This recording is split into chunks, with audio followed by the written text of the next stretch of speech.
राम राम दोस्तों, जय बाबा नीम करोली महाराज जी की। आशा है कि आपके ऊपर भी बाबा नीम करोली जी की बहुत ही कृपा होगी। तो दोस्तों, आज मैं आपके सामने एक और महिमा का गुणगान करूंगा बाबा जी की। बाबा नीम करोली जी बड़े दयालु हैं दोस्तों। वे भाव के भूखे हैं। उन्हें किसी किस्म का दिखावा या घमंड हो तो वे किसी भी तरह से भक्ति स्वीकार नहीं करते दोस्तों। अपने मन में उनके लिए भाव और घमंड का कोई भी नाम निशान ना हो तो बाबा जी अपने आप ही अपने भक्तों को ढूंढ लेते हैं। तो इसी तरह का बाबा जी की एक महिमा है दोस्तों, उसे मैं सुनाऊंगा। तो सुने और बाबा जी की कृपा का पात्र बने। और दोस्तों, अपने भाई के चैनल को, ये आपका ही चैनल है, इसे सब्सक्राइब अवश्य कर दे ताकि बाबा जी की आपको महिमा के नोटिफिकेशन मिलती रहे दोस्तों। तो शुरू करते हैं दोस्तों। जय बाबा नीम करोली महाराज जी, जय हनुमान जी की। हे मेरे बाबा जी, कृपा करो मेरे।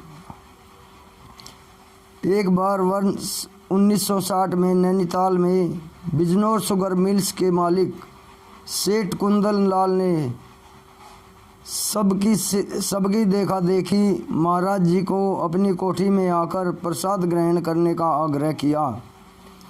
बाबा जी ने बेमन से राजी होकर हाँ कर दी। सेठ जी ने बाबा जी से पूछा, कब आएंगे? बाबा जी ने कह दिया, जब प्रभु की इच्छा होगी। तो सेठ जी बोले, बाबा जी कल आइए। बाबा जी इसमें भी राजी हो गए। फिर सेठ जी इतने में ही संतुष्ट नहीं हुए तो बात बन जाती। फिर कहने लगे, बाबा जी कैसे क्या बनवाऊँ तुम्हारे लिए?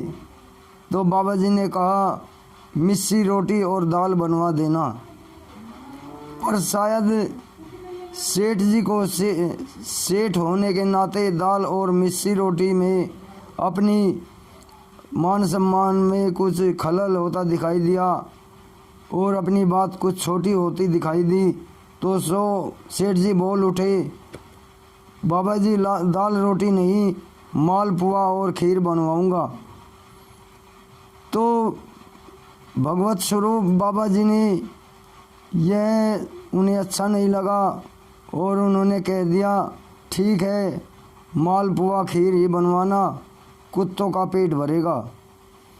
और फिर रूखे ढंग से सेठ जी को विदा कर दिया। सेठ जी को पता था कि बाबा जी ने हाँ कर दी है, तो वो बहुत ही खुश होता हुआ अब घर चला गया और महाराज जी के कथन और उनके व्यवहार को समझ ना पाया।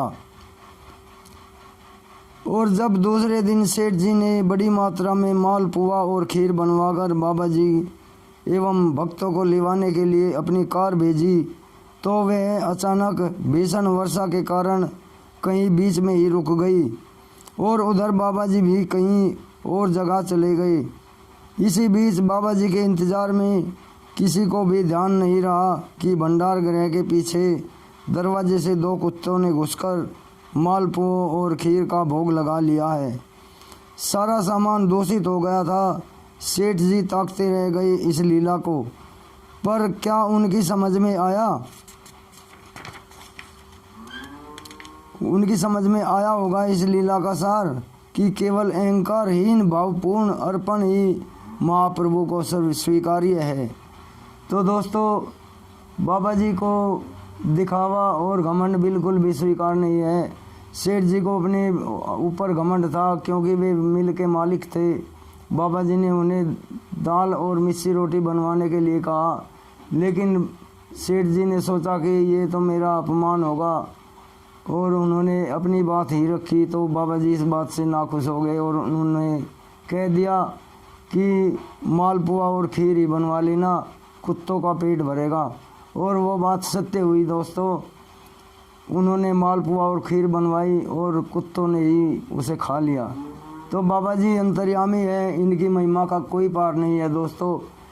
अपने बाबा जी की कृपा का पात्र बने, अपने मन से गर्व घमंड को बिल्कुल ख़त्म कर दे और फिर देखते हैं बाबा जी क्या तमाशा करते हैं। अपने सभी भक्तों के ऊपर अपार कृपा बरसाते हैं दोस्तों।